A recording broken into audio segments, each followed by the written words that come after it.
Hello my keto peeps, it's Samaya and welcome back to my channel, I Don't Sugarcoat. I am so stoked about the recipe I'm going to be sharing with you guys today.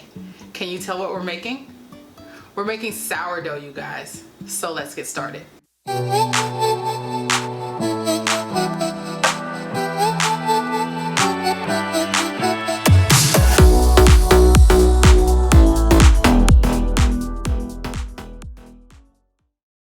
Okay, first let me start off by saying I am so nervous about shooting this video today because if you can tell, I am wearing a t-shirt and I've not worn a t-shirt in any of my other videos, you guys, because at this point in my weight loss journey, I totally hate the way my arms look. But when I'm cooking, it gets really hot, and so I was like, you know what? I've got to go with comfort over, you know, my what's the word I'm looking for? Over vanity, I guess. And not to mention, you know, I'm sharing this journey with you guys. And so, you know, this is what's real. You know, I went from weighing 376.8 pounds to being, I'm 222 pounds now. So, you know, there's going to be a lot of changes with my body. And, you know, I just have to get accustomed to those. And this is just what it is. And so, you know, I'm just not gonna hide it anymore. I'm gonna just share as much as possible. So let's just go ahead and get into what this video is really about today. I just wanted to get that off my chest.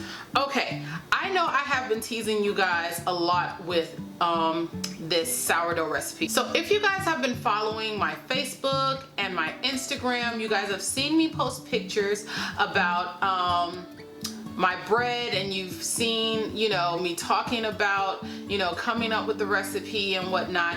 And so it took me a little bit to figure out how I was going to share this recipe with you guys. But now that I've figured that out, now we're at the point of actually pulling it all together. So if you're watching this video, you've already watched how to do the sourdough starter. And so now you should have your starter ready. Well, maybe not ready already, but you know, by the time you get to doing this video, you'll have your sourdough starter ready and you're gonna be ready to follow along and create this bread with me. So this is not gonna be like my regular bread recipe because there won't be eggs in it. What else? I think maybe eggs might be the only thing that's not going to be in this, but it is entirely different. So going into this, I know this is going to be a little bit more advanced than the other bread recipe, but I really believe if you guys just follow these simple instructions, you're going to be able to make sourdough yourselves. So let's get started with all of this. Let's get going with the ingredients. In this bowl, I have 1.5 cup of vital wheat gluten.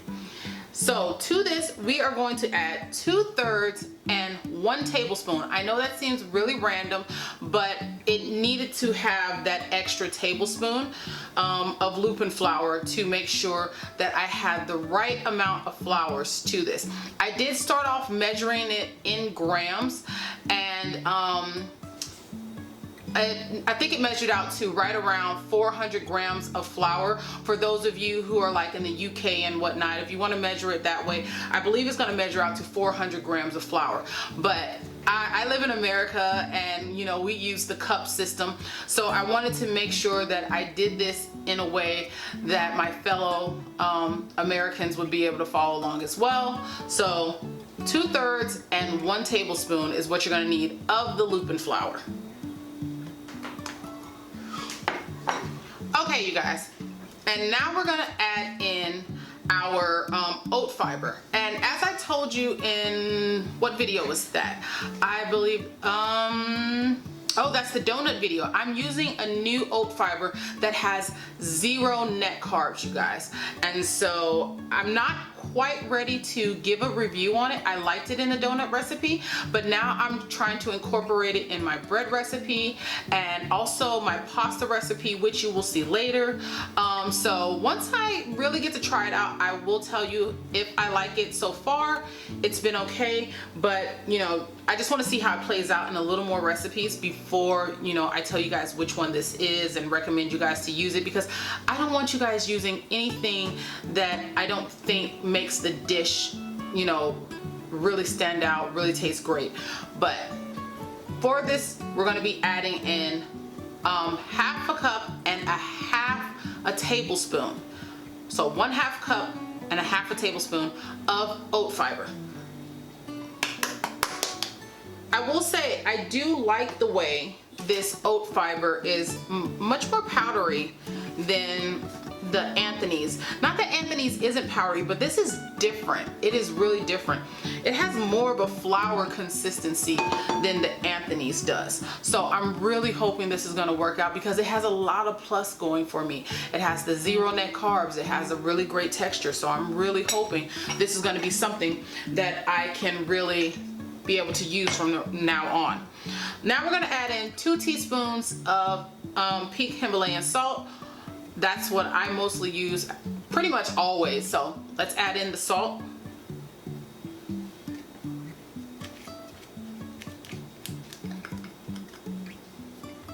And then we have a half a teaspoon of xanthan gum.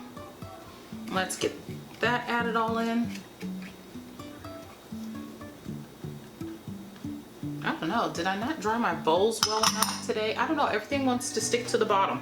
Okay, you guys, and so what we're gonna do now is we're gonna give this a quick whisk, and then I'm going to explain to you really quick about our sourdough starter. Okay, so the sourdough starter, what it is you're growing wild yeast. And with a regular wheat flour, this sourdough starter would work very well. But after doing some testing, I found that it does not do well to just use it by itself for rising. It did not make my bread rise the way that I wanted it to. So we have to give it a little assistance, you guys. We're going to have to use some extra yeast. So while I would have liked it to have done the whole job of being the yeast and giving it the rise that it wants, it's okay. It did give it a little rise, not much, which is why we're gonna give it some assistance. And I'm just gonna use this pack of active dry yeast. You can use this or instant yeast. I've done both and they both work great. So we're gonna, but with active dry yeast, you guys, make sure you do the proofing. You have to proof this yeast. You can go without doing it with the instant yeast if you want, but active dry yeast must be proofed. And so I have a cup of 475 grams of water. And with the water, you're gonna wanna measure it that way. So make sure it's 475 grams of water. And you wanna make sure it's between 120 to 130 Fahrenheit. So we're gonna add this 1 packet in there. And if you're using the stuff from a jar instead of packets, you're gonna be using a tablespoon, so 1 tablespoon. And now we're gonna add the honey. We need a source of sugar to feed our yeast, and the yeast is gonna feed on that, so you don't need to worry about this being in the bread. Okay, so we're gonna add 1 teaspoon of this, and I'm just gonna eyeball this because I've done this enough to know. Okay, and now we're gonna get that whisked up really well.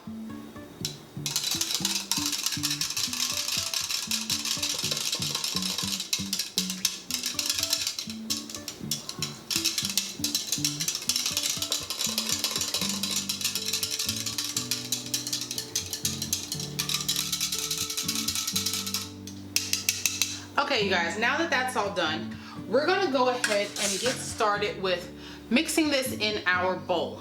So what we want to do first is we want to add our yeast water right into the bowl.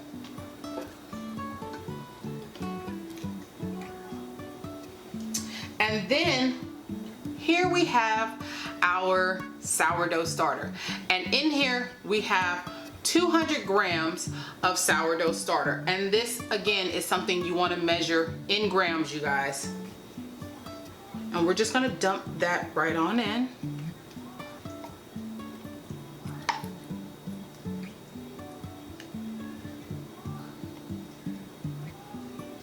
And it smells so much like sourdough, you guys.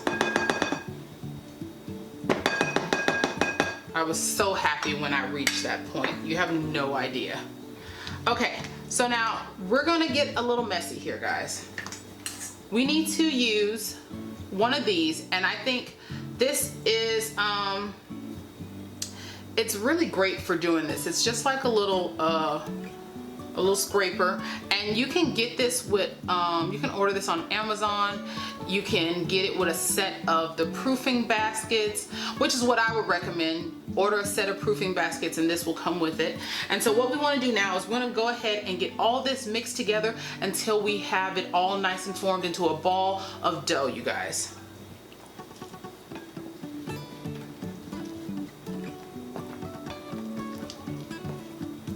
And just get it mixed as well as you can. And it's gonna start getting sticky, and that's what we want, you guys. This dough is not gonna be like my regular bread dough. This dough is gonna be really sticky, really wet, and don't think that you're doing something wrong. You're not. We want this dough to be wet like that.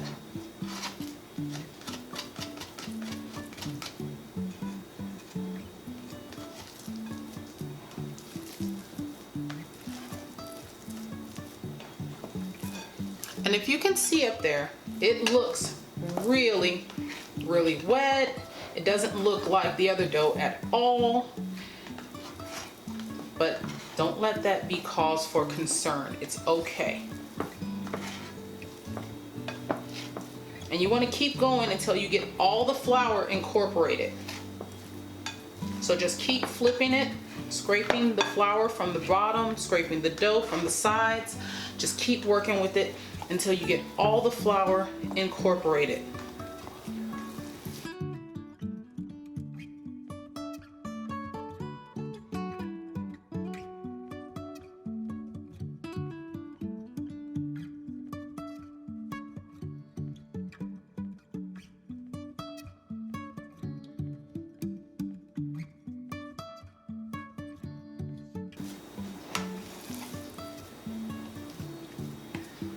Okay, you guys, so this is about what we want. And yes, it's gonna be stuck to the paddle, it's gonna be stuck to your hand, but that is okay. This is exactly what we want. So I'm gonna move this stuff out of the way here because now we need a little room to work.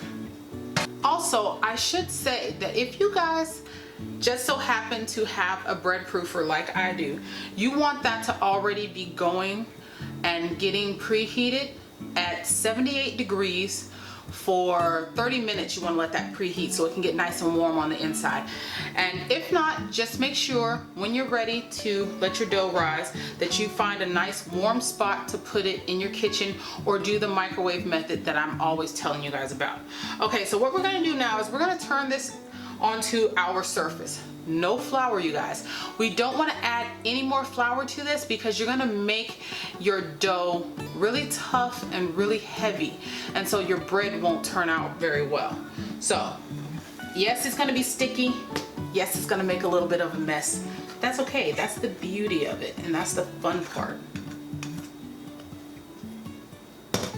Okay, I'm going to scrape all this off. All right. So right now, our yeast is really weak, and that's why it's sticky and stuff like that. So what we want to do is just kind of work this a little bit before we get it put into our stand mixer here, just to get it to come together really nicely. So when it goes into our stand mixer, it's just going to keep together, and then it's going to knead our dough very beautifully. So if you can see, you know, it's really leaving a lot behind on the surface sometimes, but the more you move it around, it'll really start to feel like it's coming together more. And we don't want to, now if you don't have a stand mixer, you are going to want to do this process the entire way until it gets really smooth and the dough is I'll show you what it's supposed to be doing after I get it nice and kneaded in my mixer. But it's called the window pane effect. And once your dough is ready, it'll be able to stretch without ripping a hole in it. So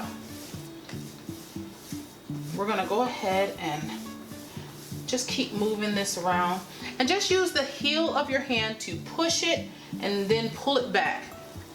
And I know right now it's a little funny feeling and whatnot, but just keep doing it.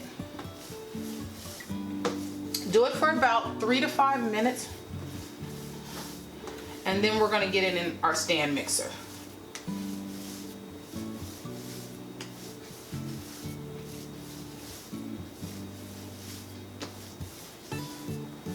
And you'll start to see and feel as you do this that the texture is changing. It's starting to feel a little less sticky. It's starting to give you a little more resistance when you push it.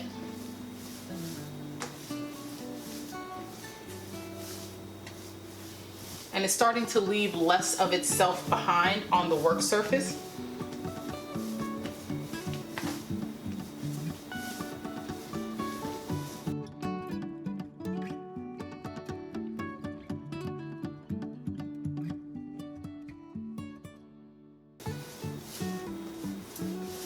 All right, now to me, this feels like it's ready for our stand mixer. And so we just want to go ahead and put it in here with the dough hook attachment on. And we are going to let this dough knead for 8 minutes.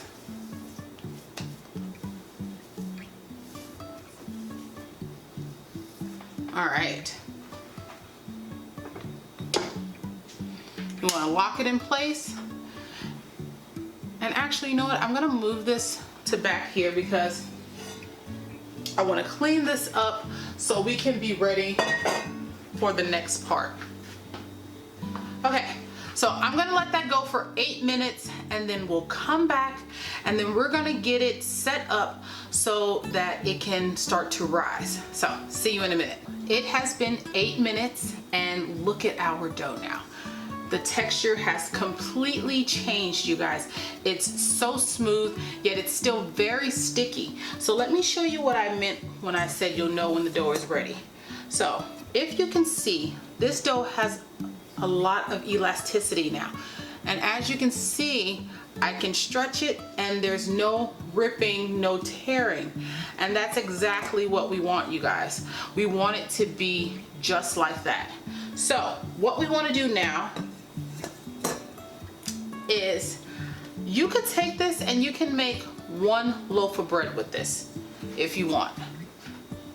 I find that it does a great job with making 2 loaves, so I like to split it up and make 2 loaves.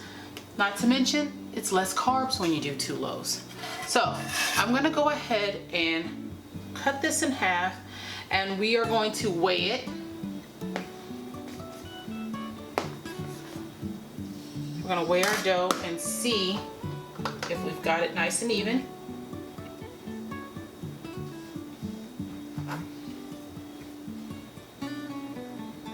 Okay, this is 522 grams, and this is 540. So we just want to take a little bit off of here. Let's see what we got now.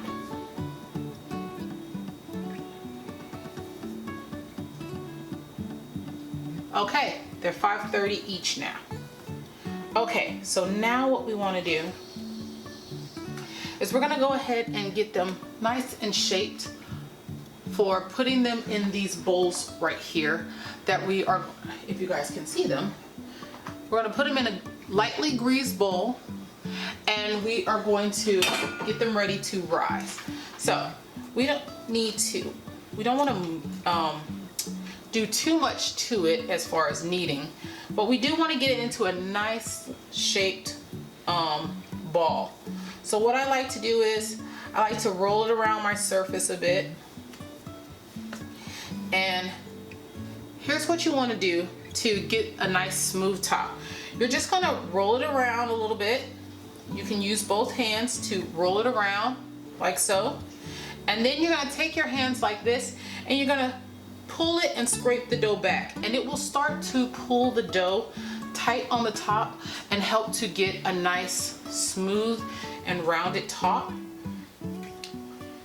And so we don't want it to be too tight, but we just want to try to help out the top and get it nice and smooth. And to me, that looks good enough. So I'm going to go ahead and turn this upside down because this is our smooth top. So we're turning it upside down into our bowl that we're going to let it rise in. And we're going to do the same thing with the other half. Or if you're just making one loaf, you can just do that one time. So, and yes, the dough will still be very sticky, and that's exactly what we want. So, don't let that scare you or make you feel like you've done something wrong. You haven't. This is exactly what we want, you guys.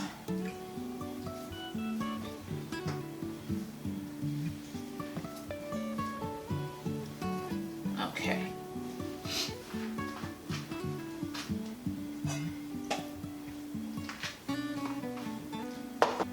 Okay, so I'm gonna wash my hands really quick and then we're gonna go ahead and get them covered and get them ready. All right, you guys, sourdough is not like regular dough. We can't just let this sit and rise for an hour and a half and be ready to go. No, our dough is going to need 3 hours, you guys. Yes, 3 hours to rise and get it to where we want it to be. So, we're gonna go ahead and get it covered with a sheet of oiled saran wrap. And then you're gonna wanna put them in a nice warm space.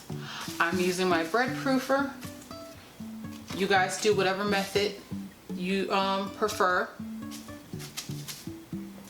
And I'm gonna set these inside the bread proofer, and then I'm gonna tell you about what we need next. Okay, so now that that's in the bread proofer, we are gonna go ahead and set the timer for 3 hours. Now, the next thing that's gonna happen when the bread comes out is we're gonna need to flatten it down, punch out the air, and then we're gonna roll it back up, and then we're gonna put it in our proofing baskets. Let me grab those so I can show you what we need. Okay, so these are what I use. I have 2. I'm actually meaning to get some more, but you wanna use these for the second round of proofing, you guys. Second round, we are going to need to do it for 3.5 hours. I know it sounds like a lot, you guys, but if you want to get a good sourdough bread, you've got to put in the time in order to get the bread just right. So I like to use this bread basket. This also comes with like a linen lining, but I like to get the nice shape indented on my bread, so I don't use the lining. Now if you don't want this shape, and if you order these bowls, then go ahead and leave the linen lining in there. For me, I like to get the nice spiral on it, and so I just use it just like this. So you're gonna wanna use 2 of these or just the one if you're making 1 loaf. Okay, and the next thing, and this is very important, you guys, because even if you don't have proofing baskets, you guys, you can use, you can still use like glass bowls, which is what I just did for the first round of proofing. You can still use that and just do it that way. I just like to use this because I want it to have that nice design on it. So if you just have rounded glass bowls, you can totally use that for the whole process. It's fine. And if you want to line it with a dish towel so that way it won't stick to the bowl, perfect, that will do just well. But one thing we cannot do without, you guys, you're going to need this stone. You need a pizza stone, a baking stone, whatever you want to call it. I know mine looks dirty, but it's not, I swear. It just starts to get dirty as you use it. Well, get stained, I should say, not dirty. It starts to get stained as you use it, but it's fine, it's clean. So you need this, guys, you really do. I have tried to do it with a cookie sheet and the bread just did not come out right. So one of these things costs somewhere between like $25–30, I think. And you're gonna need this because what happens next is when the bread is going in for its second rise, or going to sit for its second rise, you guys, we are going to want to put this stone in the oven and get it heating throughout that whole rising period. I tried to do it for just 30 minutes. It did not get hot enough. I tried to do it for an hour, and while it was hotter, but it didn't do well with cooking the bottom. 30 minutes, it didn't cook the bottom at all. When I first tried to make my sourdough bread. An hour, it did cook the bottom, but it still was a little bit undercooked. Like the rest of the bread, the rest of the bread was cooked beautifully, but it was a little undercooked on the bottom. So I started leaving it in the oven for 3.5 hours for the second rise at 500 degrees. I know that's a long time to run your stove on such a high temperature, but if you want this bread to turn out perfect, you're gonna want to do that, you guys. 500 degrees, 3.5 hours, and this thing will be like really, really hot and ready to go. And so that's what we're gonna need for the second half in order to get the bread cooking. Also, you're going to need a cookie sheet to stick in the bottom on the bottom rack. So you're gonna wanna lower your top rack to the second to lowest ring. So you got the bottom shelf on the bottom, and then you want to have the second rack just one above it.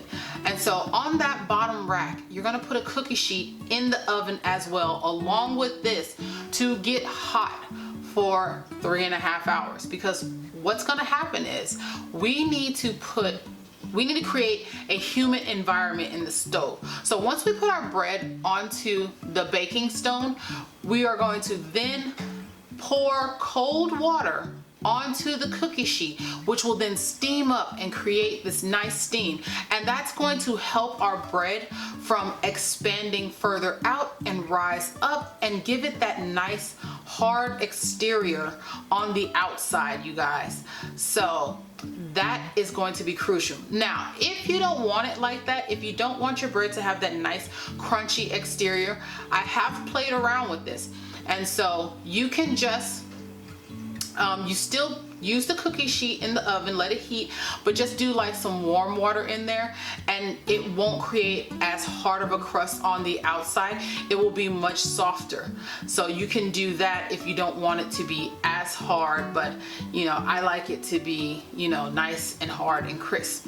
Also, I will tell you that after 3 hours of rising, I wanted to test it, and you can bake the bread after 3 hours of rising, but it's going to give you more of a just like a regular bread texture. It's not going to give you that classic sourdough texture, because sourdough is much denser than a regular slice of white bread. So we want it to do that second rise, so that way the air bubbles will redistribute and come together again and all that stuff.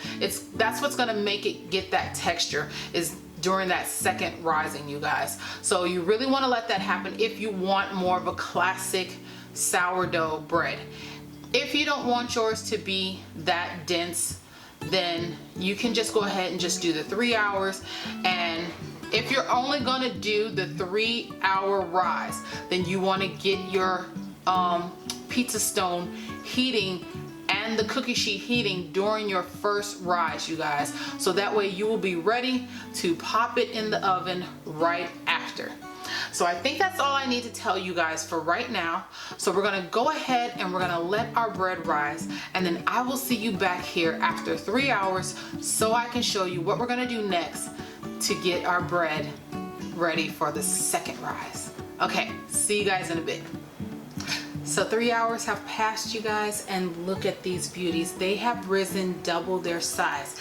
Now, if you had made this just one loaf, you're gonna see an even bigger rise because it's a bigger batch. But these have risen just the way they're supposed to.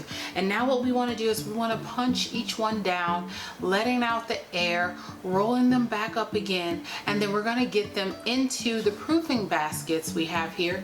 And then this is gonna be its final rise. Now, for those of you who don't want it to be as dense as what, I mean, sourdough isn't like super dense, but it's much denser than regular white bread. So if you want something a little bit more fluffier that just has the sourdough taste, you can go ahead and stick these in the oven now, as long as you've had your stone heating up at 500 degrees for the 3 hours that it was rising. So I've already turned my stove on now to 500 degrees. I've got my stone in there. I've got my cookie sheet in there because we want both of those to be piping hot, you guys. And so if you want to do it from this stage, you're gonna have to wait until the end of the video, or towards the end of the video after we do the second rise, for me to show you what to do next. So I'm sorry, but you're just gonna have to wait because I'm gonna be doing a second rise with these because I want that texture.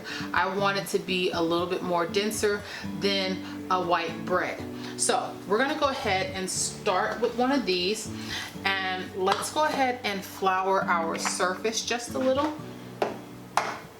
And for this, yes, we can flour our surface a little for this stage. Just a tiny bit.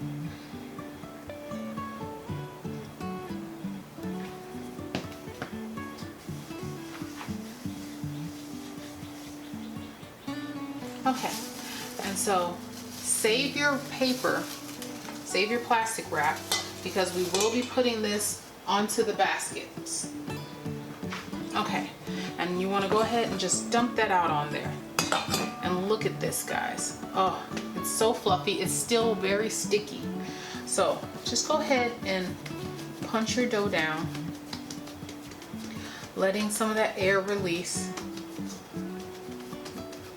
Okay, and now you just want to go ahead and pull a corner to the center and fold it. And we want to do the same thing here and fold it. And again, and fold it, and then again and fold it. And so what we're trying to do now is we want to get it back into that ball again. Now for this one, I want to do mine's more of a log with this one because I'm using a rectangular shaped basket. So with this one, I don't want to go ahead and put that into the shape of a ball. So now I'm going to try my best to close it all up on the ends, and now I'm just going to pull it back and try my best, you guys, to get this to be a nice smooth log. And we don't want to pull it too tight because we want it to be able to rise. I'm sorry for the sniffling, guys. It is so allergy season for me, so please excuse that. Okay, so now what we want to do, guys, is we want to go ahead and put a little bit of oat fiber into the bottom and on the sides of our basket.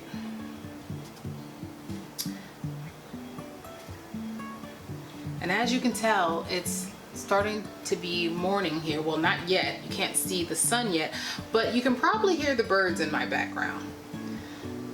So this is usually the time that I try to, film, is like late night, early mornings when my house is quiet. That's when I try my best to get my filming done.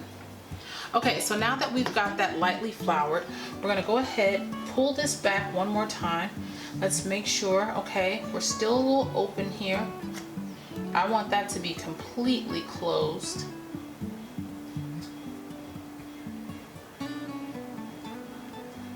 And I'm just gonna pinch that a little bit. Now when we do the one shaped like a ball, that one's much easier to close up because we'll be rolling it around. But because I want this shaped more like a log, it's a little bit harder to get that to close up. Okay, so now that we have our smooth top, I'm going to go ahead and place this upside down into our basket. Okay, just like that. See? Okay, and now we want to go ahead and do the next one. So let's lightly flour our surface again.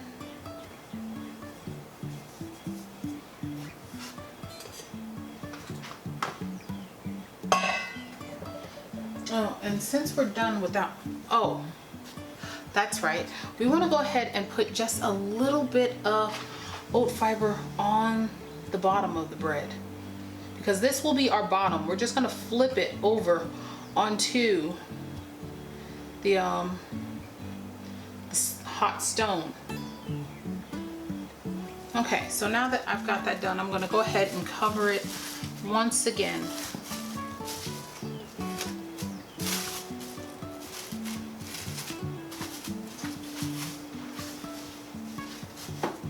Okay,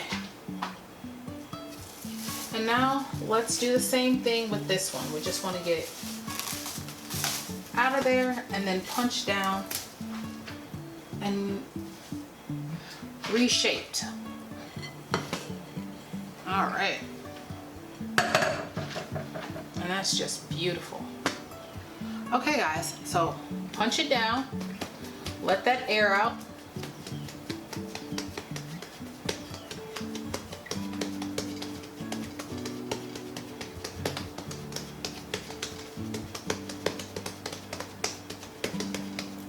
Okay, and go ahead and grab one edge, fold it to the center. Grab the other one, back to the center. Over here, to the center. Same thing here, to the center. Just pulling our bread back together. And now let's flip it over. And now let's go ahead and work that back into a circle, you guys. And as I said, this one will be a little bit easier. You just want to take your hands and do what we did last time and just shuffle it around a bit. Alright, and then take your hands, cup them, pull it so we can try to get a nice, tight, smooth top. Roll it around.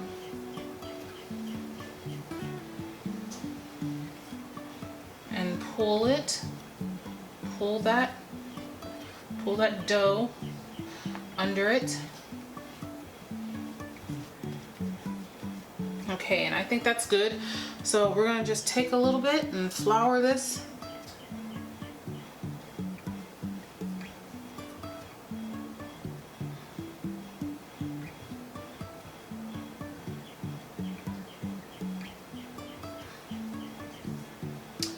You know, while I like wearing wigs, they do get in my way. So I think my bun will be making a reappearance very soon. I don't like having hair in my face as I work.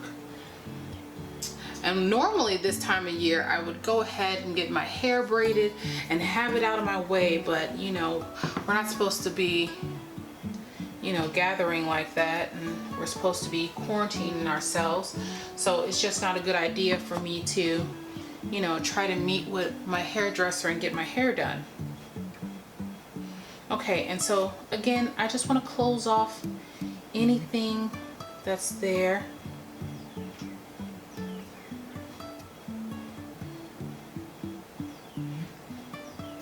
And it might open a little bit as it's rising, it might, but it really doesn't affect the bread. Like, not the dough opening all the way. No, no, no. I mean, like, you might see just a little bit of the seam of it just open a little bit. Oh my God, see, it's in my way. Oh, soon I will be bringing my bun back because it's too hard to work like this.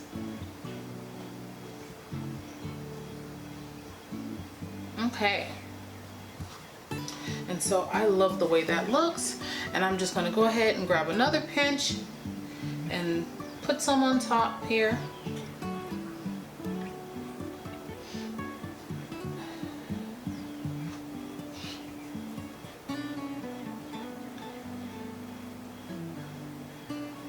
Okay. And now same thing, let's go ahead, cover it back up, and we're gonna put these back into our, well, I'm gonna put it into the bread proofer, but you guys are gonna set yours aside if you don't have a bread proofer and put it somewhere warm, or you're gonna go ahead and stick it in your microwave and go ahead and do that method. Just a second, I will explain that method again, just because this might be your first time seeing one of my videos, so I will explain the microwave method to you guys in just a second. I'm gonna go ahead and get these in my bread proofer first. Okay guys, so the microwave method that I use sometimes is where I will take a cup of hot water, stick it in the microwave, and I heat it up for 1 minute to help create a humid atmosphere inside my microwave. And then I take my bread and I place it inside the microwave along with the hot water. I keep that in there, and then I allow my bread to rise in that kind of atmosphere. If you see that your bread is not rising the way that it should with just using the 1 cup of hot water, then keep refreshing that cup of water every 10 to 15 minutes. And make sure the water is boiling hot so you can heat it up in a teapot, an electric teapot. I like to use that. I just plug in my electric teapot, keep the water hot, and then I just keep changing it sometimes when it's not doing it with just 1 cup. So do that throughout the process of your rising, and you should have no problem getting your bread to rise to a nice high rise. So now that our bread is in there, we're gonna go ahead and set the timer for 3 hours and a half this time, 3 hours and 30 minutes. And we're gonna let that rise. And when we come back, you guys, I'm gonna show you guys what we're gonna do next. Okay, now, you don't have to have it, but I like to cut designs on the top of my bread. So I use either of these. You can get one of these that has a double-sided razor on it, or you can use something like this.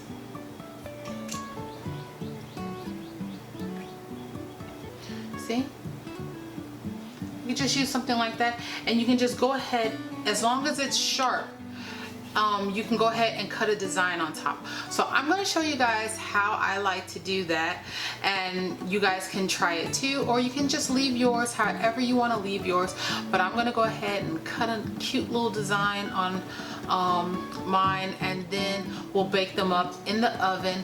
But make sure you do not forget to turn on your stove 500 degrees with your pizza stone in the oven, and with a cookie sheet underneath, because we want both of those screaming hot by the time our bread gets done.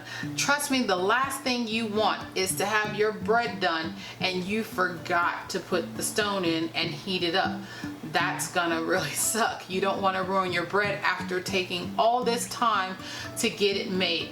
So go ahead, get it in the oven, get it turned on to 500 degrees, and just let it sit and get really hot for the next 3.5 hours. And then I'm gonna see you guys back here in a bit, and then we're gonna go ahead, design our bread, stick it in the oven, and we'll see what we get. I'll see you guys in a bit. Okay guys, so it's been 3.5 hours, you guys, and our bread has risen and it's ready to go in the oven. And so as you can see, I've got a little separation going on here, and that tends to happen, you guys, when I don't roll my bread tight enough. But sometimes I have rolled it to the point where it was too tight and it kind of affected the way it has risen. And then sometimes I haven't rolled it tight enough, as this is the case here. So I'm just gonna close up these seams because this has happened to me before, and it'll be perfectly fine. It's not gonna affect the way the bread cooks or anything, as you will see later when it comes out. But it's kind of like a science to it, you know, making sure you get the bread nice and tightly rolled so that it is all nice and together and sealed closed, but also so that it does not, that it's not too tightly rolled so that it kind of doesn't rise as much. So you'll learn that the more you make this bread recipe and play around with it. This just happens to be one of those times when I didn't roll it tight enough, but that's fine. I'm gonna lightly pinch these little openings here close.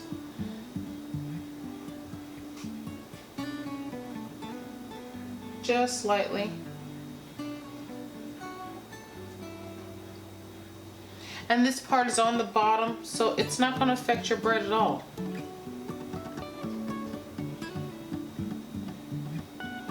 And now we want to be careful because we don't want to mess up the rise of our bread. Okay. And so that's fine.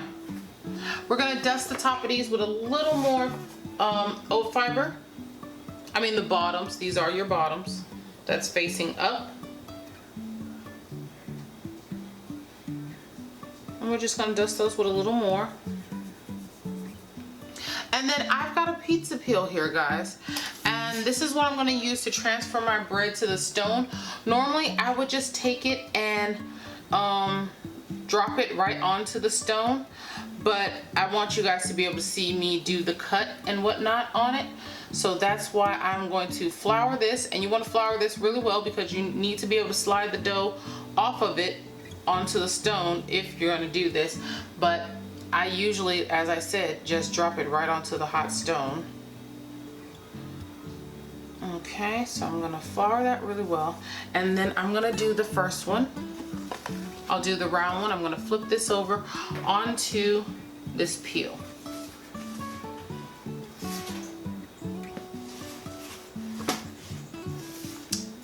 And as you can see, guys, I don't know if you can see the detail on it, but I will bring it up a little closer. Can you see?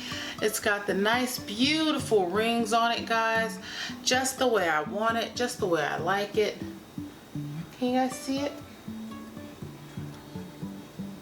Okay, so now what I want to do, I'm gonna go ahead and pull out my razor. And I am going to, and you don't have to be too gentle, but you want to make sure that you do get a nice, good deep cut. And I'm going to cut into my bread here.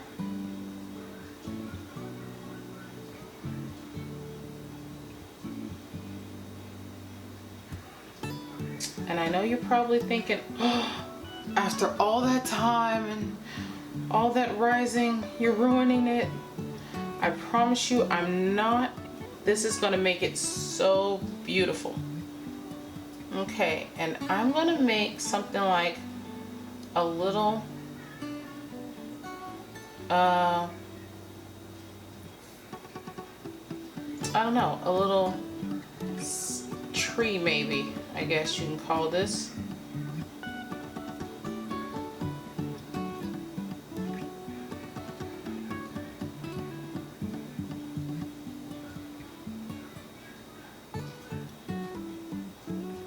Okay, and now I'm going to finish up my cuts on the other side of the stem.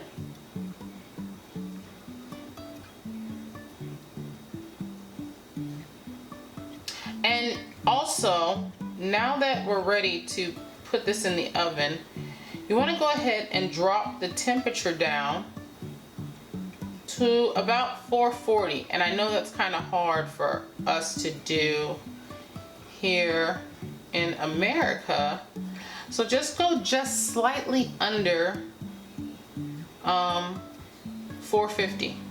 That's what I like to do, is put it slightly under 450. Okay, we're gonna go ahead and we're gonna put this in, and then we're gonna come back and do our other one. So I'm gonna go ahead and slide this onto my pizza peel, which I mean my pizza stone, which I also have floured as well.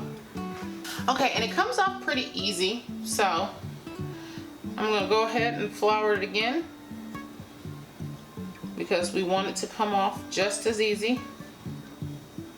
And now for everyone who wanted their bread to be a little softer on the inside and decided to only do the 3-hour rise, this is the part that you need to be paying attention to, because this is how we finish it up. And again, we just go ahead and drop that on there. And can you see it? It's beautiful. And for this one, I'm just gonna cut 3 slanted lines across it, like so. Now, you can cut whatever design you want to cut into your bread. It's your bread, whatever you want.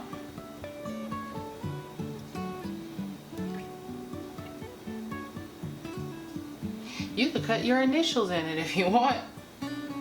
Like, it is your bread and you've worked hard on it, so make whatever cuts, whatever designs you want to make your bread look the way you want it to look. Okay, and so once again, I'm gonna go and put this on my pizza stone, and then we're gonna go ahead and get ready to add the water, you guys, because don't forget, we have to add that water. And so now I'm gonna push the top rack in, and I'm gonna pull out the bottom rack that has the cookie sheet on it, and we're gonna pour some cold water onto it.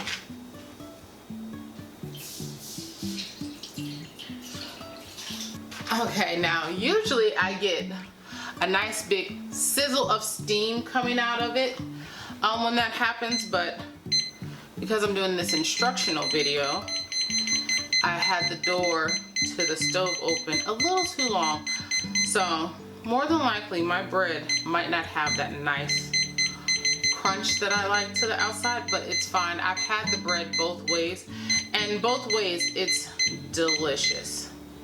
So I'm gonna set mine for 25 minutes. This bread is gonna take 25 to 35 minutes to cook, guys. And so I'm gonna start at 25 minutes and see where my bread is, because sometimes my bread cooks much faster, and so it goes sometimes between 25 minutes to 30 minutes. So it just kind of depends. Actually, I'm gonna set it a little less than this because I wanna be able to check it for color. So we are gonna check it for color at 15 minutes, you guys. At 15 minutes, we'll check it, see if we need to cover it. Now, when it comes to sourdough, it kind of depends on what you personally prefer with coloring.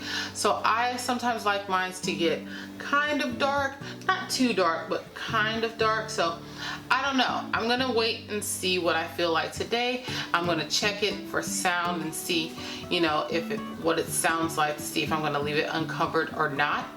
But we're gonna go ahead and check that at 15 minutes. So you cover it when you need to cover it, if you feel as though you need to cover it. So I'm gonna see you guys back here as soon as the bread is done and it comes out, and I'm gonna show you what we've got. All right, see you in a bit.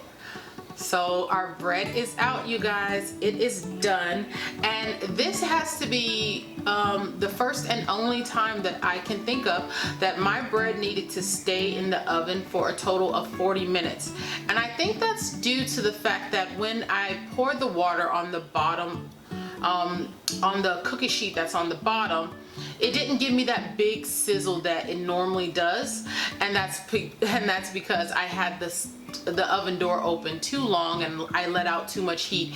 Usually when I cook this bread, I'm in and out of the oven in 2 to 3 minutes. I put the bread onto the stone, I give the cuts, I close it up, I put the water in, and it gives me that nice steam, and it just cooks the bread really well, really fast. But this time I actually had to keep it in for 40 minutes just to make sure it got that. You hear that?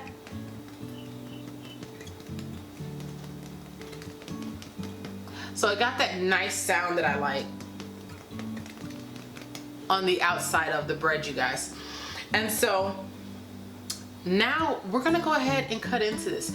But I just wanted to tell you that, so just beware that when you're putting your bread in the oven, you really want to do it as quickly as possible, so that way you don't let out too much heat and you don't need to increase your cook time. So I would say that the cook time will range from 25 minutes to 40 minutes, just because I've had bread that got done at 25 minutes and now I've gone up to 40 minutes. So I would say that cook time can range in between there, because you want to make sure that your bread is completely done.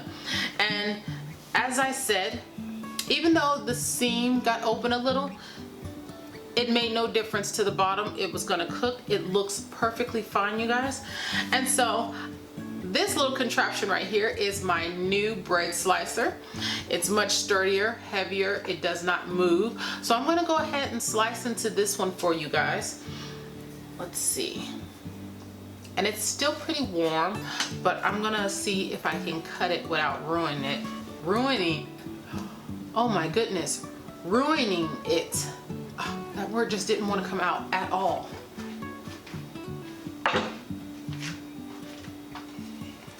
Okay, now I'm just gonna move this over so that we are right under the camera, and I'm gonna go ahead and start trying to cut into this.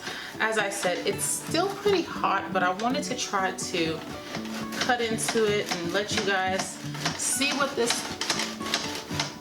I wanted to try to cut into this and show you guys what it looks like. I'm gonna get a different knife. This is a knife that came with it, but I don't really care for it that much. I'm not sure why I grabbed it. Okay, so we're gonna go back at it again now.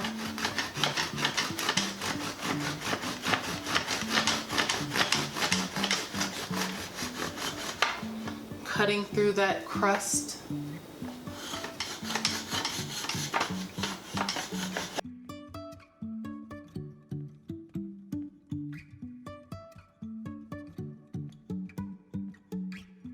So, let's see what I can show you guys. Okay.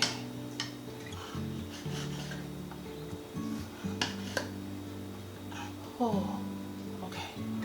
Oh my God, you guys, that's so hot. Okay. I'm gonna be smart about this, and I'm gonna let this sit a minute, because I want to get a big enough slice off of here, and I'm kind of pushing it down and ruining the texture of it.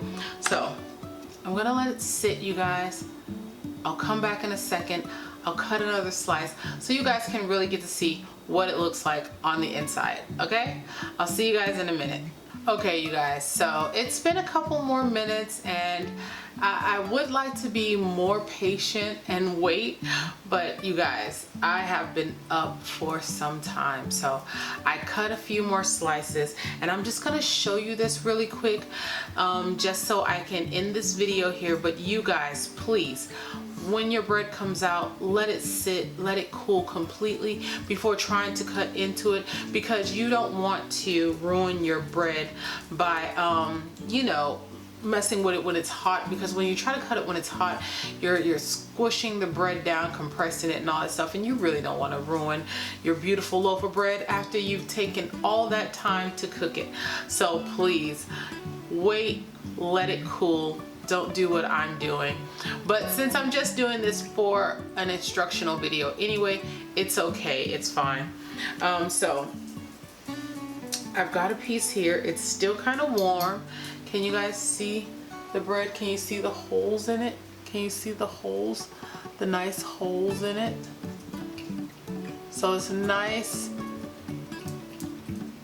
airy. Let's see. Show you the bread on the inside here. See the nice holes in it? Nice bread holes. I love those, you guys. I really do. And so it's sourdough. It smells great. It's gonna taste great. Wait till you make a sandwich with this stuff, you guys. It's gonna be fantastic. I'm telling you, you're gonna love this. You're gonna be glad that you have more than one option for bread, you guys. I'm telling you. My husband actually prefers the sourdough more than he prefers the regular bread. So I haven't made regular bread in a while because he, you know, likes the sourdough best, and so I've been cooking this recently. So I'm gonna leave the nutritional facts for this in the description of the video below. I would tell you what it is right now, but what I have on my phone, I have not replaced the oat fiber. I still have the Anthony's oat fiber for that recipe on my phone, and so that's going to change because the oat fiber I use for this loaf had 0 net carbs, so it's going to change a little bit. I mean, I guess I can give you some idea of what those numbers did look like. I could do that for you guys just so you can have some idea, but in the description for this video will be the accurate numbers. But I will tell you what it looked like with the Anthony's. So for these 2 loaves, I get about 26 slices between them. And so that's gonna come out to